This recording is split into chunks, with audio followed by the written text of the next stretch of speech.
तो आज के दिन हम लोग कौन से क्वेश्चन डिस्कस करेंगे? Sources of agricultural finance. Finance बोलो या फिनांस, दोनों एक ही चीज़ है। ये इंपॉर्टेंट क्वेश्चन इसलिए है क्योंकि आपको पूरे पेपर में ये क्वेश्चन आपको दिखेगा ही, कंफर्म रहेगा। ठीक, या तो वो शॉर्ट नोट्स के लिए 5 मार्क्स के लिए आए या फिर लॉन्ग आंसर के लिए, बट एक क्वेश्चन कंपलसरी रहेगा। ठीक है, याद रखिएगा। और नहीं रहेगा तो 2 मार्क का ऑब्जेक्टिव आएगा, बट ये क्वेश्चन का एग्जिस्टेंस आपके पेपर में रहेगा। ठीक है, एग्जाम्पल के तौर पे मैं यहाँ पे जो है आपको पेपर्स ओपन करके दिखा देता हूँ। ये जो है ये सेकंड मॉड्यूल का है, तो क्वेश्चन नंबर 3 में पूछ, यहाँ पे आया कुछ क्वेश्चन दिख रहा है, रोल ऑफ, दिख रहा है आपको सेकंड क्वेश्चन, इधर है क्वेश्चन नंबर 3 में। ये discuss the role of different institutions in providing agricultural credit in India. ये एक क्वेश्चन है जो इस साल के पेपर में पूछा गया था। हाँ, 7 या 8 मार्क्स। अगर यहाँ पे नहीं आएगा तो ये कहाँ पूछ लेगा? शॉर्ट नोट्स में क्वेश्चन पूछ, बट ये क्वेश्चन कंपलसरी आएगा ही। ठीक है, देखो यहाँ पे एक क्वेश्चन और पूछ लिया है, non institutional source of agriculture, ये 5 मार्क का हो गया। तो सोचो अगर यही टॉपिक पढ़ के जाता तो कम से कम नहीं बोल के तो 10 मार्क्स तो आता था उसका, लिख के आधा लिख के तो आता था। ठीक है, और ये पूरे नोट्स वाले फॉर्म में है। ठीक है, तो आप इससे समझ सकते हैं कि ये क्वेश्चन जो है आपके पेपर में आपको कंफर्म जो है क्वेश्चन पूछेगा ही पूछेगा। ठीक है, ये क्वेश्चन का जो है इंपॉर्टेंस इतना ज़्यादा है, मैंने यहाँ पे दोनों क्वेश्चन लिखे रखा है कि discuss the role of different financial institutions in providing rural credit, और discuss the needs and the classification of agricultural finance. इसको हम लोग बोलते हैं क्लासिफिकेशन, मतलब देयर आर 2 टाइप्स। क्लासिफिकेशन मतलब types of agriculture. What are the sources of agricultural finance. ये सारे टाइप के क्वेश्चन, 3 क्वेश्चन है इसमें, अलग अलग ईयर में अलग अलग टाइप्स का पूछा गया। मैंने तीनों ऐड कर दिया क्योंकि यूनिवर्सिटी में हो सकता है इस साल का पेपर में और अलग तरीके से पूछे, बट ये इसी टाइप के क्वेश्चन रहे। ओके, अब उसका इंट्रोडक्शन में क्या लिखोगे? इंट्रोडक्शन में पहले लिखोगे कि जो एग्रीकल्चरल फिनांस है इंडिया में वो 2 टाइप में है, एक इंस्टीट्यूशनल है और एक क्या है? Non institutional. जैसे हमने कैपिटल मार्केट में, मनी मार्केट में हमने पढ़ा था ऑर्गेनाइजेशनल एंड अनऑर्गेनाइज्ड, है ना, ऑर्गेनाइज्ड एंड अनऑर्गेनाइज्ड। उसी तरीके से एग्रीकल्चरल फिनांस में भी 2 टाइप है, एक इंस्टीट्यूशनल और एक नॉन इंस्टीट्यूशनल। पहले आप समझो कि हमारे इंडिया में जो एग्रीकल्चर सेक्टर है उसमें जो पैसे की क्रेडिट, जो फिनांस की ज़रूरत पड़ती है वो कौन प्रोवाइड करता है? अगर हम लोग एक नॉर्मल विलेज लेवल पे चले जाए, वहाँ पे एक किसान है, अगर उसको जैसे मान लीजिए पानी चलाना है या उसको बीज चाहिए बोने के लिए, अभी वापस चालू हो जाएगा गेहूं का, तो अगर राइस का चालू होगा, बारिश में राइस का चालू होता है, अगर उसको वो चाहिए तो वो क्या करे, कहाँ से लेके आएगा? वो दुकान वाले के पास जाएगा, उधार लेके आएगा। ठीक है, उसीलिए गवर्नमेंट क्या करता है, उनको अच्छी क्वालिटी का सीड्स प्रोवाइड करता है। तो गवर्नमेंट के अलग अलग सेंटर्स होते हैं डिस्ट्रिक्ट या लोकल विलेज लेवल पे, तो गवर्नमेंट वहाँ पे क्या कर रहा है, किसान को क्रेडिट प्रोवाइड कर रहा है। वो बीज दे रहा है, मतलब वो क्या कर रहा है, they are providing seeds at lower price, जो नॉर्मल मार्केट से कम प्राइस है। हाँ, सब्सिडीज टाइप का उसमें कम प्राइस करके दे रहे हैं। तो ये भी क्या हो गया, एक एग्रीकल्चरल फिनांस हो गया, जो क्या कर रहा है, गवर्नमेंट प्रोवाइड कर रहा है। ठीक है, या जैसे मान लीजिए ट्रैक्टर खरीदना है, या जो है गांव में एक किसान जो है कैटल्स खरीद रहा है, ठीक है, ताकि वो अपना लाइफ में जो है जैसे उससे मिल्क प्रोडक्शन करके फिर वो मार्केट में बेचे, मतलब एक अपना स्टैंडर्ड ऑफ लिविंग इंप्रूव करने के लिए जो है उसको जो पैसा चाहिए रहता है वो क्या करता है, गवर्नमेंट प्रोवाइड करता है थ्रू डिफरेंट बैंक्स।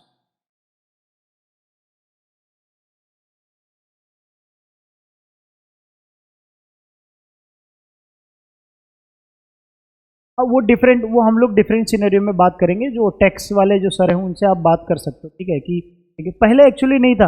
नहीं, ये बात सही है कि जैसे मान लीजिए जो लोन्स प्रोवाइड करते हैं एग्रीकल्चर फार्मर्स को, एग्रीकल्चर सेक्टर्स में, उनका रेट ऑफ इंटरेस्ट क्या है एक्चुअली, तो मूवी में बताया गया था कि डिफरेंशिएट किया गया। करंट का मुझे नहीं पता, बट हो सकता है उनके फैक्ट के हिसाब से, वो डेटा के हिसाब से करेक्ट हो, बट हम लोग मूवीज़ या बाकी चीज़ों पे भरोसा नहीं कर सकते हैं। नहीं, we can not trust on that, because वो पहले से मेंशन कर देते हैं दीज ऑल आर फिक्शंस। ठीक है, मतलब वो बनावटी है उसमें, ठीक है, वो अपने आप को स्टार मार्क करके देते हैं। बट अगर आपको फैक्ट चेक करना है, गूगल पे जाके चेक। हाँ, बट ये है कि इंटरेस्ट जाहिर सी बात है, इंटरेस्ट ज़्यादा रहता है, ड्यूरेशन जो है बहुत ज़्यादा टाइम मिलता है, मतलब 10,000 लोन के लिए आपको अच्छा खासा टाइम, 1 साल में आराम से आपका एक किसान।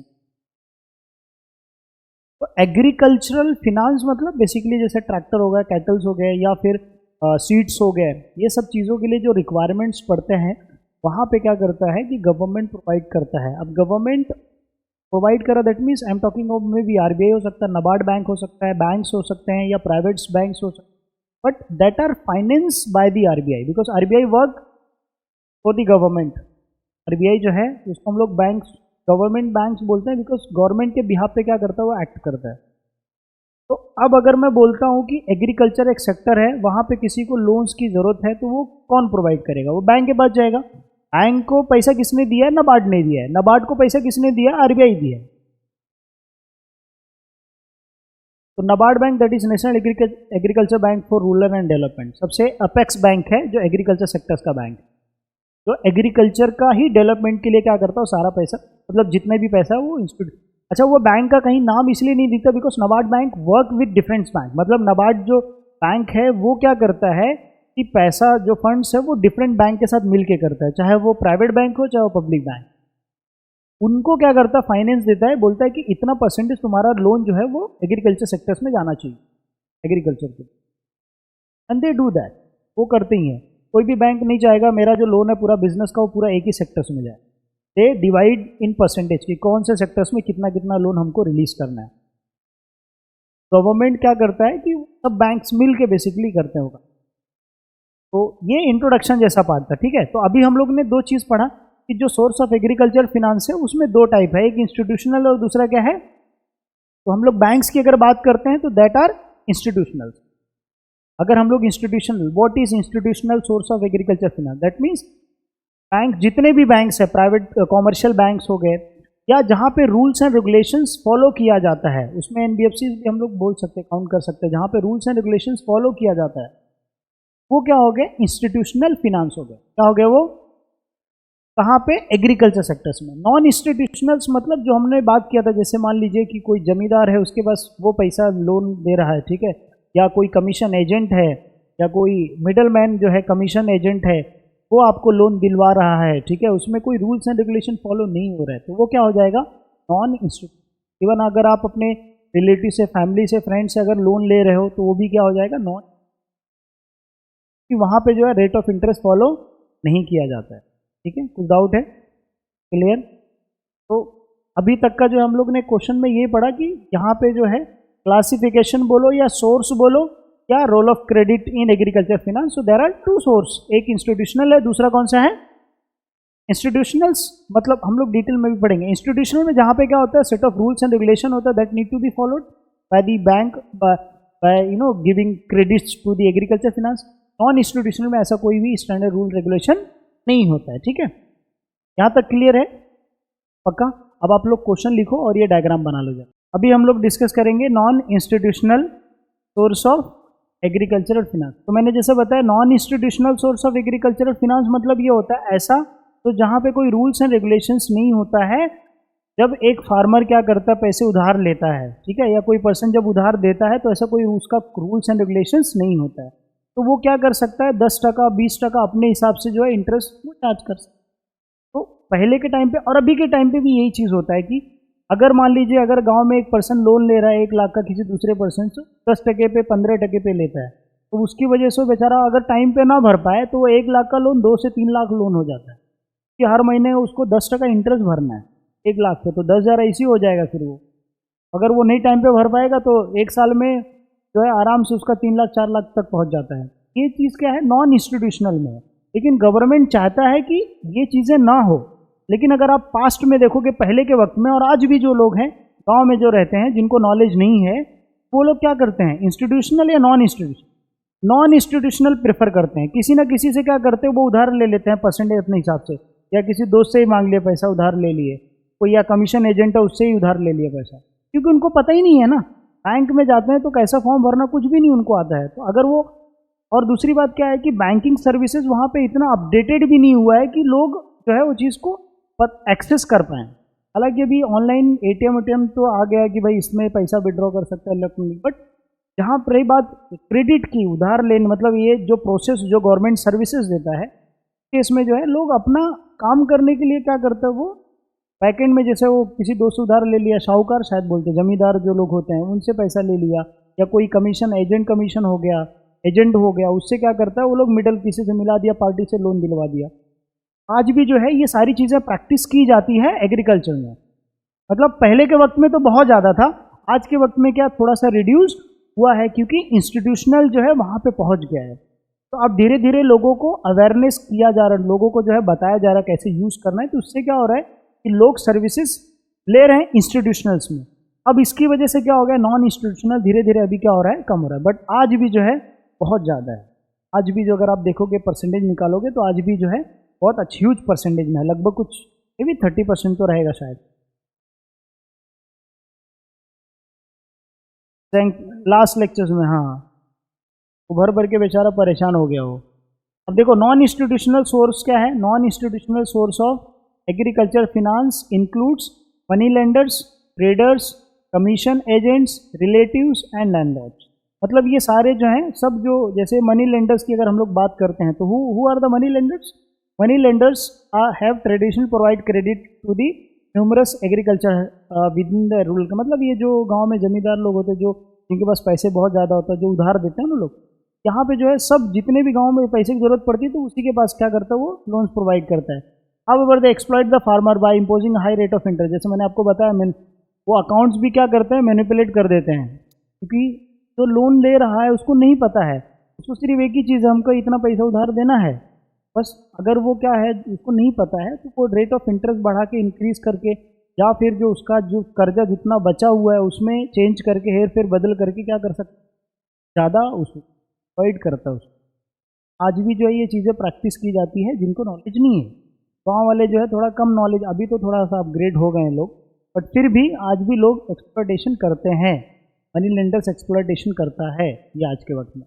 जैसे दूसरा एग्जांपल जैसे यहाँ पे बताया कि ट्रेडर्स का है, तो ट्रेडर एंड कमीशन एजेंट्स, देखो ये लोग क्या करते हैं, कमीशन के बेस पे जो है लोन, जैसे मान एक पार्टी एजेंट क्या करता है, एक पार्टी से मिलवा देता है, उससे लोन दिलवा देता है और वो अपना कमीशन ले लेता है 10% या 15% जो। आज भी अगर बैंक में लोन लेने जाते हो, वैसा तो वो इंस्टीट्यूशनल में आता है, लेकिन एक्चुअल में जो लोन पास करवा रहा होता है वो कुछ ना कुछ परसेंटेज वो काटता है, रियल फैक्ट अगर देखा जाए। अभी के वक्त में तो हाँ, कहीं कहीं जैसा ऑनलाइन नहीं होता है, बट आज भी जो है कहीं ना कहीं पे ये होता है, 1-2% वो काटता है पैसा।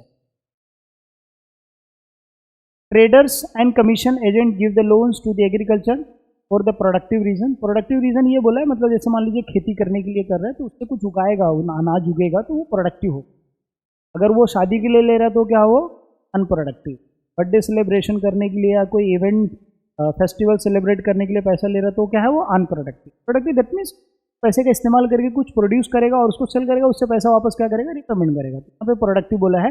बिफोर द, देखो क्रॉप मैच्योरिटी, जैसे मैंने बताया ना पानी चलाने के लिए सीड्स, जब वो धान कट जाएगा, अभी जैसे गेहूं कट गया, वो फसल बिकेगी, जो पैसा आएगा जिससे उधार लिया रहेगा किसान, उसको क्या करेगा, चुकाएगा उस तरीके का। तो ये जो एजेंट कमीशन लोग रहते हैं, लैंडलॉर्ड जिनके बाद ढेर सारे जमींदार, जिसको इन इंडिया स्मॉल फार्मर्स जो है are rented the borrowing money from the, क्या है, borrowing money from the landlords to meet their financial needs. तो यहाँ पे जैसे मान लीजिए कि जो जमींदार जिनके पास पैसा बहुत ज़्यादा होता है, उन लोग से क्या करते हैं, देते हैं बेसिकली छोटे अमाउंट में 5,000 10,000, ताकि वो जो उनका बेसिक नीड्स है, रूटीन है चलने के लिए चला जाए। आज भी ये चीज़ फॉलो किया जाता है। अभी लास्ट अप्रैल में मैं गया था गाँव में, फसल बोना होता है तो उसके लिए पैसा देते हैं,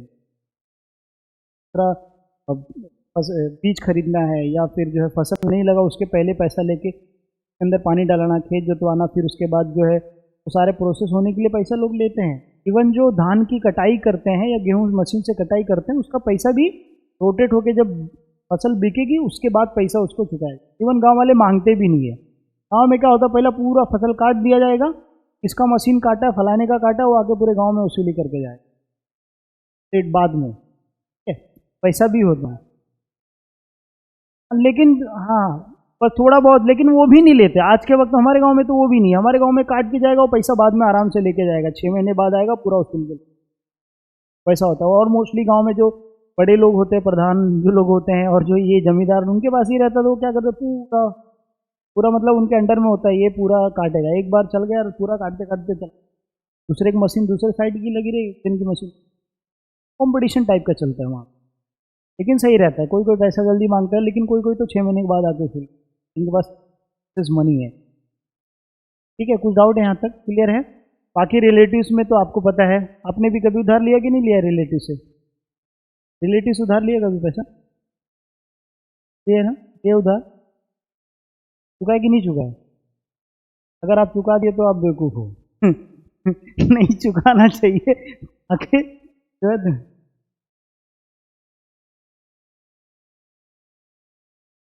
रहता हो, लेकिन दे देते हैं, हाँ वैसा। हाँ, लेडीज लोग में जैसे वुमेन लोग में रहता है कि वो दे देते हैं, मदद कर देते हैं, और आदमी तक वो खबर ही तक नहीं पहुंचती है कि इतना पैसे का लेन देन हो चुका है। सोना भी खरीद लिया वो भी पता नहीं चलता है। अरे उसको पता है कि तू अगर खुलना चाहे तो उसके घर पे जाके के लिए। अभी देखो ये 1951 की अगर मैं बात करूं, 1951 की बात करूं, तो 92% जो रूरल का क्रेडिट होता था वो कहां से जाता था?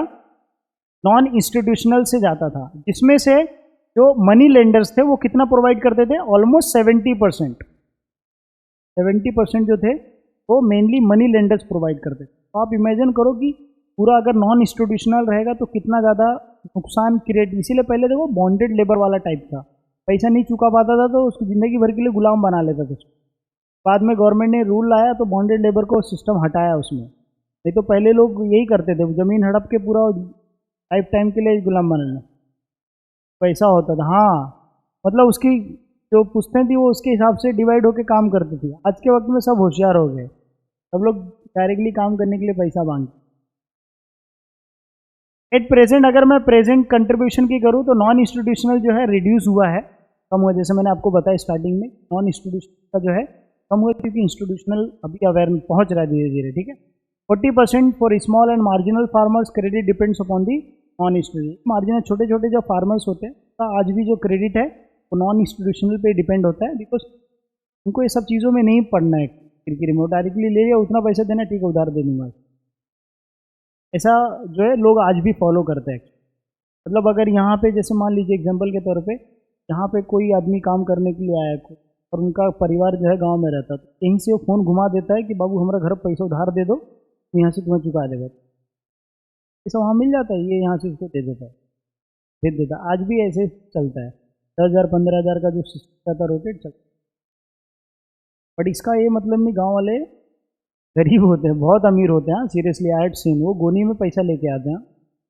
हैड सीन मेनी टाइम्स कि वो गोनी में, कार के अंदर गोनी है उसके अंदर वो पैसा लेके आए, फ्लैट लिए तो पूरा डील कर लिया। अभी तो नहीं चलता है, लेकिन पहले मैं देखा हूँ, मैं जब 12वीं में था उससे मैं देखा, फ्लैट लेने के लिए पूरा 2 गोनी लेके आया, चेहरे से लगे ही नहीं इस चीज़ में, और ऐसा गमछा पहना चाय वो पीने के लिए, और पैसा देने के बाद 5-6 लाख रुपये, हाँ है ले लो। तो बैठे बैठे बात करते हैं, फलाने जमीन बिकत है, अच्छा बिकत है, ले खरीद ले, 8-8 10-10 लाख का लगेगा ही नहीं, उसके पास इतना पैसा, साइकिल पे जाता है चला के वो। एट सीन, मतलब जो जमीन का मतलब बात हुआ, अच्छा जमीन हाँ चढ़ा दिया, बोले हाँ ले लो, तो कैश दिया इतना, इनकी जरूरत ही नहीं पड़ी। They are rich, they are rich actually. Non institutional credits at decrease, देखो बताया due to nationalization of major bank, the government nationalize मतलब that control under the central government, और that is control under the, हाँ central government के control में होता है, जहाँ पे रूल्स एंड रेगुलेशन से कंट्रोल करता है। तो इसके लिए बोला नेशनलाइज हुआ ना, जैसे अरे स्टेट बैंक ऑफ इंडिया है, पंजाब नेशनल बैंक है, बहुत सारे ऐसे कुछ 14 नेशनलाइज बैंक आएंगे, बैंक है चेक।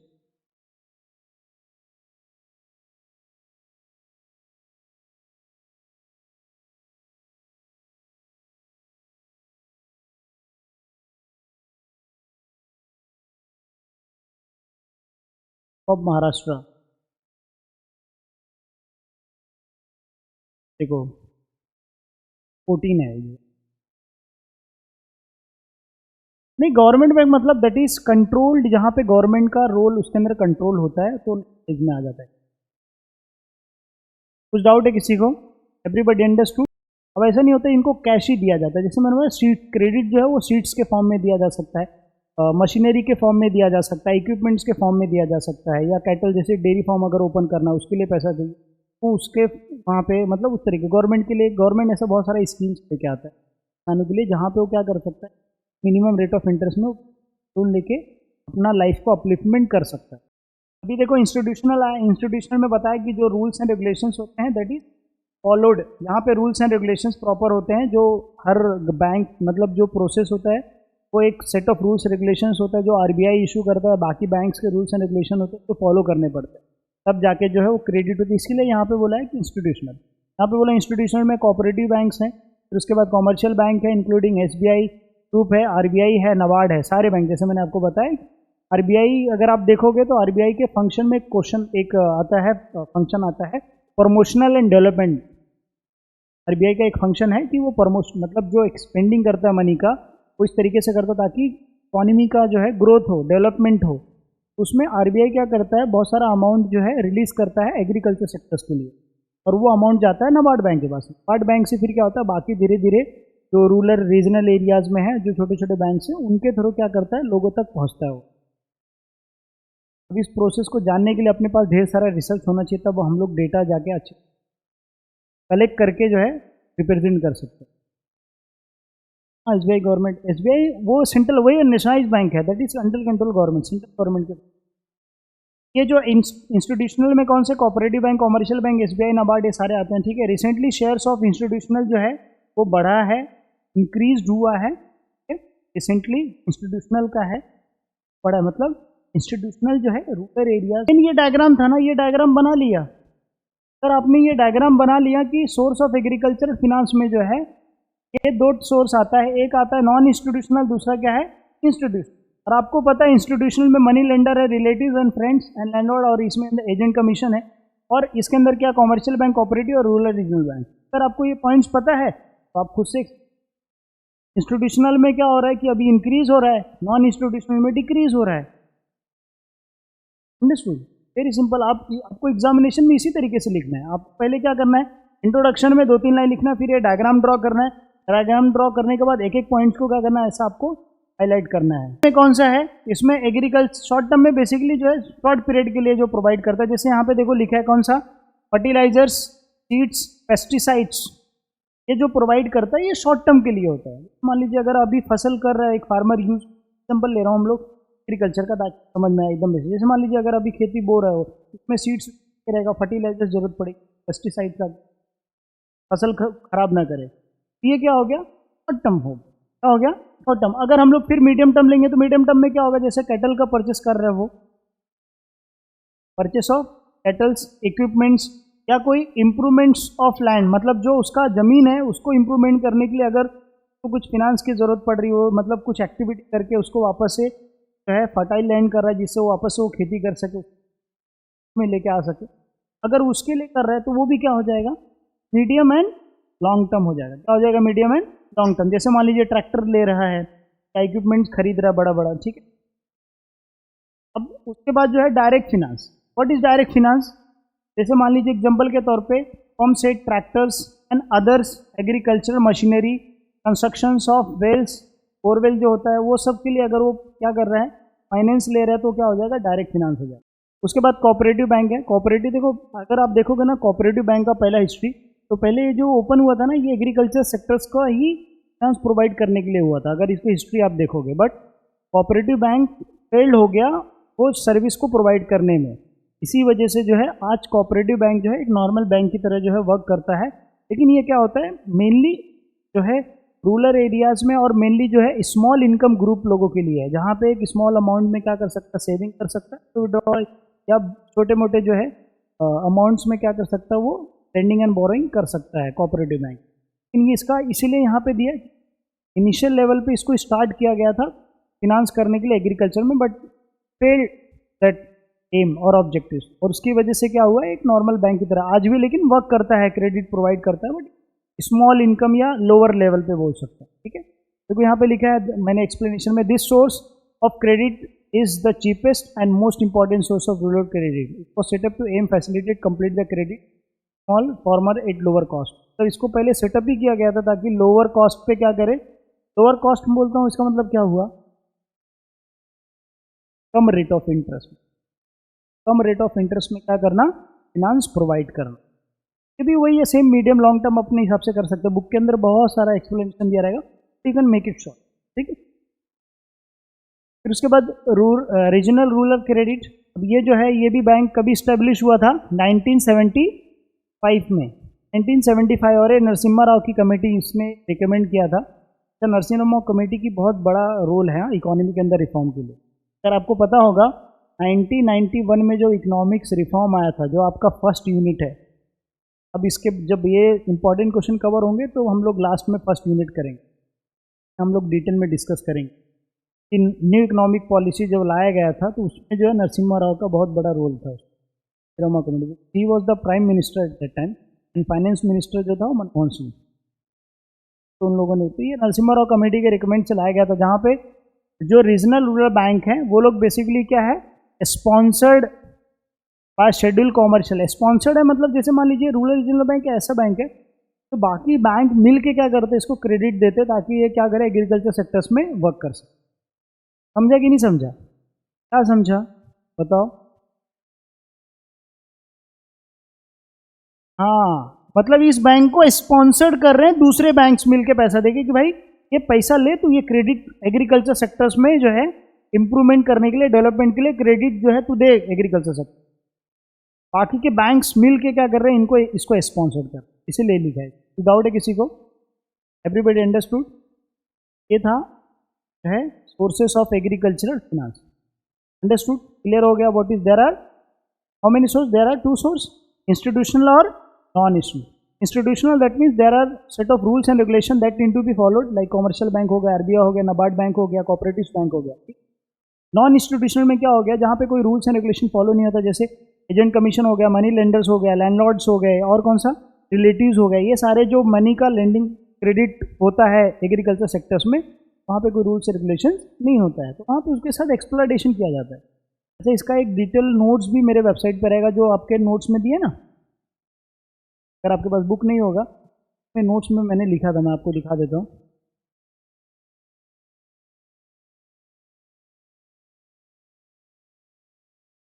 Culture course of